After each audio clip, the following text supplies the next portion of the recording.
என்னம்மா? அப்பா நான் ஓட்டு போட போலாமா? மா, ஓட்டு போடுறதுக்கு 18 வயசு ஆகணும். ஏன்? அப்போதான் நல்ல முடிவு எடுக்கிற தெளிவு வரும். இப்போ எனக்கு தெளிவில்லையா? நீ வேற சின்ன பொண்ணு, நீ எடுக்கிற முடிவு சரியா இருக்காது. 18 வயசு ஆயிட்டா தெளிவு வந்துருமா? கண்டிப்பா வந்துருமா. ஆனா நீங்களாம் காசு வாங்கிட்டு தப்பான ஆளுக்கு தானே ஓட்டு போடுறீங்க. இல்லைன்னா ஓட்டு போவே மாட்டேங்கிறீங்க. இதுவாப்பா தெளிவு?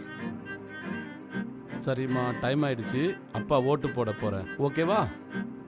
அப்பா ஒழுங்கா ஓட்டு போடுங்க. இல்லைன்னா சின்ன பசங்க நாங்களாம் கஷ்டப்படுவோம்.